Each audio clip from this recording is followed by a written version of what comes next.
Olá, estudantes da segunda série. Nesse vídeo vamos falar sobre os valores notáveis de seno, cosseno e tangente. Então, nós vamos começar pela tangente de um arco e relacionando aí seno, cosseno e tangente, tá bom?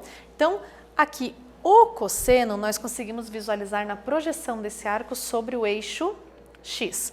A tangente, o seno a gente olha sobre o eixo Y, né? A gente sempre usou seno, cosseno, e agora estamos falando também da tangente. A tangente, ela se encontra na reta que é perpendicular ao eixo X e paralela ao eixo Y, tangente à circunferência trigonométrica no ponto 1, 0. Então aqui eu deixo para vocês, né, que você representa aí a tangente numa reta, num terceiro eixo, que esse eixo a gente pode chamar de um eixo auxiliar, tá? Ele vai nos ajudar a achar esse valor de tangente dos ângulos que estão sobre toda a circunferência. Então, ele vai ser tangente à circunferência que passa pela origem, tá bom?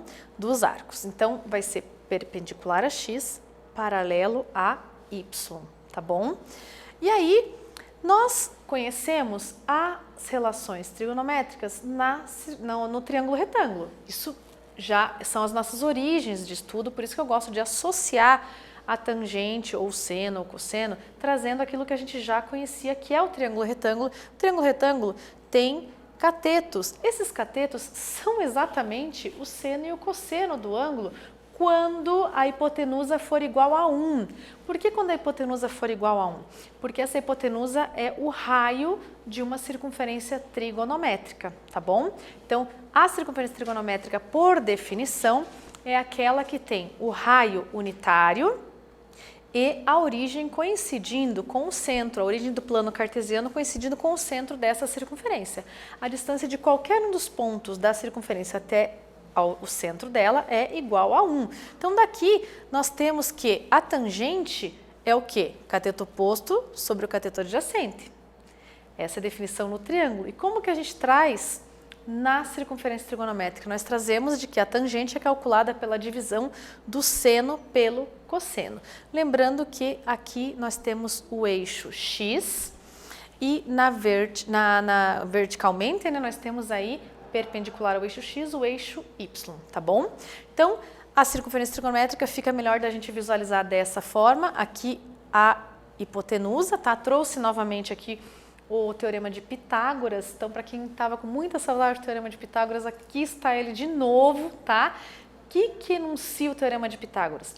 O quadrado da hipotenusa é igual à soma dos quadrados dos catetos. Só que neste caso, a hipotenusa vale 1, ela é unitária. Então, aqui, no lugar do AC, eu vou colocar 1. Então, porque 1 ao quadrado é 1, tá? AB é exatamente o seno do ângulo e BC é o cosseno do ângulo. Então, está em vermelho porque é importante. Seno quadrado de um ângulo mais cosseno ao quadrado do mesmo ângulo é sempre igual a 1. E essa relação tem o nome de relação fundamental da trigonometria, tá bom? Vai relacionar aí o seno com o cosseno. E assim você também consegue calcular a tangente, porque tangente é seno dividido por cosseno, tá bom? Então aqui eu deixei para vocês algumas relações, né, de ângulos com os valores notáveis. Então aqui nada mais é do que os valores que estão na tabelinha de valores notáveis que nós temos, só que mostrados na circunferência, com um ângulo tanto em radianos como em graus. Então 30 graus π sobre 6. 45 graus π sobre 4 e 60 graus π sobre 3. Aqui também mais alguns com os seus correspondentes, tá? E por fim, aqui os sinais, bem importante, tá, pessoal? Os sinais da relação de tangente. Aqui eu trouxe os valores notáveis da tangente, tá? Porque a gente já tinha trabalhado um pouquinho mais no seno e cosseno e para hoje ficou aqui a de tangente. Então, nós temos no primeiro quadrante e no terceiro quadrante os valores de tangente positivas e no segundo e quarto quadrante os valores de tangente que são tangentes negativas, ok? Então, neste vídeo nós falamos sobre as relações de seno, cosseno e tangente. Espero que vocês tenham gostado. Até breve!